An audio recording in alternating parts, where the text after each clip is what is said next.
Kapal tidak sengaja menabrak kontainer, air terus mengalir ke geladak. Tempat ini juga berjarak 1.700 mil laut dari pulau terdekat. Di kereta hanya ada Santiago saja. Dia mengeluarkan sebatang besi dan menjejalkannya di antara sisi kapal dan wadah. Tujuannya adalah untuk mendorong wadah tersebut menjauh. Tidak bekerja, air laut masih mengalir ke kapal. Santiago mengeluarkan jangkar dan melompat dari papan. Ia menggunakan tali untuk mengencangkan jangkar dan wadah untuk memperbaiki salah satu sudutnya. Terakhir, lempar talinya ke laut. Jangkar menarik talinya dan tenggelam ke dasar laut. Pada saat yang sama, ia juga menarik pusat gravitasi kotak ke tempat lain. Santiago mengarahkan kapal ke arah yang berlawanan. Terakhir, kapal dan kontainer dipisahkan. Namun Santiago belum berniat langsung berlayar karena kasihan dengan jangkarnya. Maka dia mengarahkan kapal ke arah berlawanan agar mendekati peti kemas untuk mengambil jangkar. Sekarang air di kompartemen sudah setinggi paha saya. Santiago membawa kotak peralatan itu tinggi-tinggi, mulai menggunakan sapu, lem, kayu dan kaca untuk menambal lubang pada lambung kapal. Pada malam hari dia tidur di tempat tidur gantung. Sistem drainase kapal sudah lama tidak digunakan. Santiago mengasah batang kayu untuk dijadikan pegangan, dan air akhirnya mengalir keluar dari geladak. Tiba-tiba ia menemukan peralatan komunikasinya juga rusak. Santiago membongkar mesin tersebut dan menggunakan air bersih untuk membersihkan kabel listrik yang akan terkorosi oleh air laut. Kemudian jemur perangkat di bawah sinar matahari. Keesokan harinya Santiago mengeluarkan baterainya, berharap baterainya bisa berfungsi dengan baik. Namun perangkat komunikasi hanya mengeluarkan sedikit suara dan kemudian kehilangan sinyal. Santiago benar-benar kehilangan kontak dengan dunia luar dan tidak bisa meminta bantuan dari siapapun.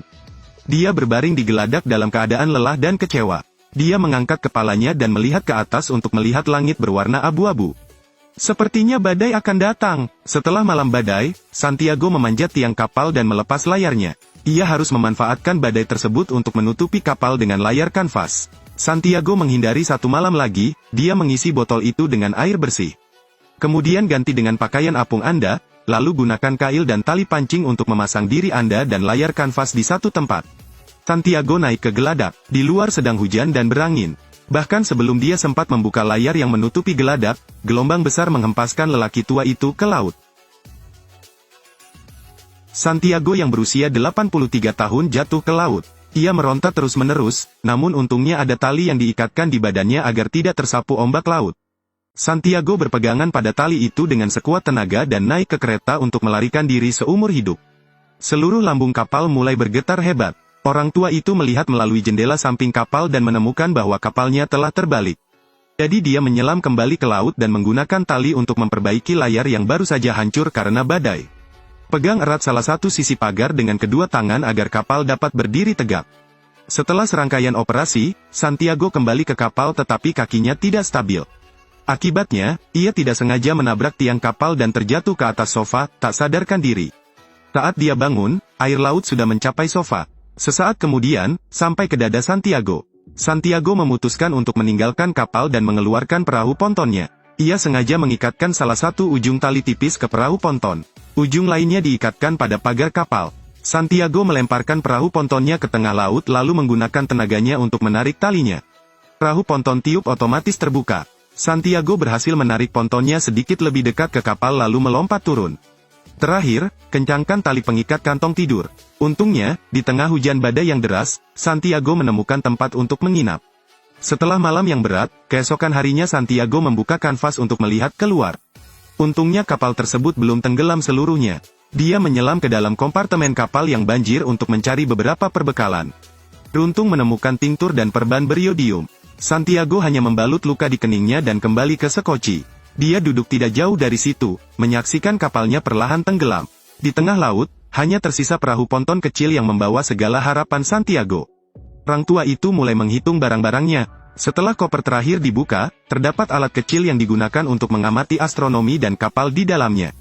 Santiago terus-menerus menandakan lokasi dan arahnya. Sore harinya, sebelum lelaki tua itu sempat menutup resleting kanvasnya, tiba-tiba badai datang. Perahu kecil itu terbalik diterjang ombak. Semakin banyak air yang masuk, perahu kecil itu hampir tenggelam. Santiago menarik napas dalam-dalam dan menyelam ke dalam air. Orang tua itu menarik tali cek dan berenang keluar, lalu mengertakkan gigi dan menarik talinya. Beruntung perahu ponton yang hendak tenggelam akhirnya bisa berdiri tegak. Santiago naik ke Sekoci, memeluk kepalanya dengan kedua tangan, dan meringkuk. Orang tua itu berhasil melewati malam yang panjang. Keesokan harinya, Santiago menemukan makanan tersebut telah tersapu ombak, hanya menyisakan beberapa kantong plastik saja. Dia membuka tutup ember untuk menuangkan secangkir air, tapi sebelum dia bisa menelannya, dia harus memuntahkannya. Ternyata karena saya tidak mengencangkan tutupnya dengan hati-hati, air di dalam tangki kini hanya air laut. Di saat putus asa, lelaki tua itu menemukan masih ada sedikit air laut di dalam kantong plastik. Air laut diuapkan oleh sinar matahari menjadi butiran-butiran embun kecil. Santiago telah terapung di laut selama 5 hari, tanpa air, akankah dia bertahan? Santiago menggunakan pisau untuk mengukir bagian atas tong air, mengubahnya menjadi wadah. Tuangkan air laut, lalu oleskan selapis plastik pada permukaan tong yang baru saja dipotong. Tempatkan beban di tengah agar nilon dapat meregang. Air laut menguap menjadi embun yang akan menempel pada permukaan plastik. Santiago mengambil segelas air untuk menampung setiap tetes embun yang berharga. Meski tidak banyak, untuk sementara waktu bisa membantu lelaki tua itu bertahan beberapa kali lagi. Setelah mengatasi masalah air, Santiago bersiap pergi memancing untuk mengatasi masalah makanan. Jatuhkan tali pancing lalu gunakan alat observasi untuk menentukan posisi Anda. Setelah menandatangani dengan cermat, lelaki tua itu memutuskan untuk beristirahat sejenak. Tiba-tiba dia menemukan di kejauhan ada sebuah kapal berisi kontainer. Saking bersemangatnya, Santiago segera memberi isyarat pada pelatuknya dan melambaikan tangannya dengan antusias. Tapi sekarang sudah siang hari, dan kapal kargo tidak dapat melihat perahu ponton kecil itu. Santiago hanya bisa menyaksikan tanpa daya ketika kapal itu menghilang. Pancingnya tiba-tiba bergetar, lelaki tua itu mengira dia telah menangkap ikan. Saat bersiap mengeluarkan ikan, seekor hiu melompat dan mengambilnya. Sekelompok hiu berenang di sekitar perahu. Sore harinya, Santiago dibangunkan oleh lampu listrik yang terang benderang. Kereta lain lewat. Kali ini, Santiago sekali lagi menembakkan senjata isyarat. Sayangnya, belum ada yang menemukannya. Santiago putus asa. Keesokan harinya dia mulai menulis surat wasiatnya di rintisan buku hariannya. Konten di dalamnya adalah pembuka film. Yaitu, saya telah menghabiskan seluruh hidup saya untuk menjadikan diri saya lebih kuat dan lebih jujur. Saya belajar bagaimana mencintai, saya belajar bagaimana melakukan hal yang benar. Semua orang juga ingat untuk lebih sering mengklik dan mengikuti halaman tersebut. Anda yang sudah menonton film ini bisa menilai isi surat wasiatnya. Usai menulis, Santiago memasukkan kertas tersebut ke dalam toples kaca dan melemparkannya ke laut. Malam tadi, Santiago melihat setitik cahaya di kejauhan. Orang tua itu sekali lagi melihat harapan.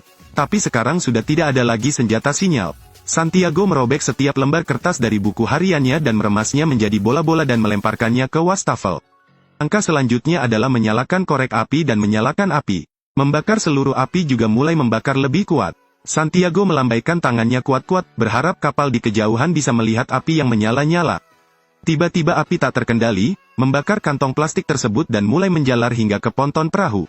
Santiago jatuh ke laut karena putus asa. Tapi saat dia menyerah pada nasibnya, cahaya datang. Kapal kecil itu perlahan bergerak menuju perahu ponton yang terbakar. Sebuah tangan kekar meraih lengan Santiago.